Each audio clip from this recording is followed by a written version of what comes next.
Good evening dear parents. ఒకసారి Hindi paper SA1 self assessment term 1 model paper చూద్దాము.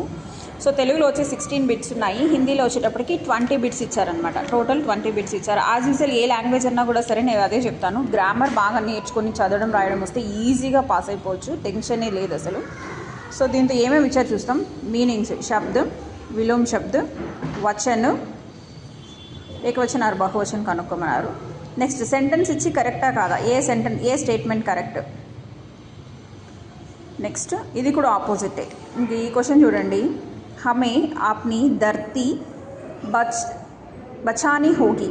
So this is the question. So ఇక్కడ ఏమి ఇచ్చాడు, ఇషి శబ్ద పర్యాయ కౌన్సా శబ్ద నహీ హై.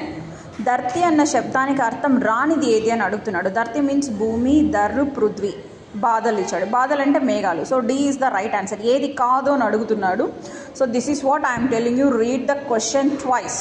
తెలిసినా తెలియకపోయినా read the question twice. So grammar కూడా, హిందీ గ్రామర్ కూడా చాలా సింపుల్గానే ఉంటుంది, పెద్ద కష్టమేమి ఉండదు అసలు. చిన్న చిన్నవి జస్ట్ యాక్చువల్గా మనం రాసాం, సంధి విడదీసి రాయడము, ఇయర్ నెంబర్స్ తెలుసుకోవడము, ఇవే ఉంటుంది. యాజ్ ఇట్ ఈస్ మళ్ళీ పారాగ్రాఫ్ ఇచ్చారు. సో దానికి సంబంధించిన questions 2 marks bits, 4 bits. Same మళ్ళీ పారాగ్రాఫ్ ఇచ్చారు, దానికి సంబంధించినటువంటి క్వశ్చన్స్. టెక్స్ట్ బుక్ క్వశ్చన్స్ ఉన్నాయి. అదే లాస్ట్ మన ఇష్టంగా రాయడానికి 8 మార్క్స్ క్వశ్చన్స్ ఉన్నాయి.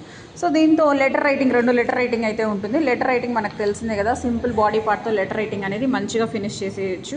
ఫ్రమ్ టు అడ్రస్ పెట్టి లెటర్ రైటింగ్ ఉంటుంది. అట్ ద లాస్ట్ క్వశ్చన్ చూడండి, त्योहार परिवार में सुखाई लाते हैं, आपने मन पसंद त्योहार का वर्णन कीजिए. సో పండుగలు అనేవి మనకి ఇంట్లో మంచి సుఖాన్ని, సంతోషాన్ని ఇస్తాయి. మీకు నచ్చిన పండుగల గురించి వాళ్ళు ఎక్స్ప్లెయిన్ చేయమంటున్నారు. ఇలాంటి ఓన్ క్వశ్చన్స్ 2 లెటర్ రైటింగ్స్ ఉంటుంది. ఇవి నేర్చుకుంటే చాలండి, హిందీ కూడా పాస్ అయిపోవచ్చు. సో నేను క్వశ్చన్ పేపర్ని పిల్లలకి ఎలా టీచ్ చేస్తాము అనేసి అంటే, అస్సలు ఎగ్జామ్స్లో పాస్ కాని పిల్లలు ఎవరైనా ఉంటే వాళ్ళ కోసము ఒక ప్యాటర్న్లో టీచ్ చేస్తాము. మంచి స్కోర్ తీయగలిగిన పిల్లలు ఎవరైనా ఉంటే వాళ్ళ కోసము ఒక ప్యాటర్న్లో టీచ్ చేస్తాము.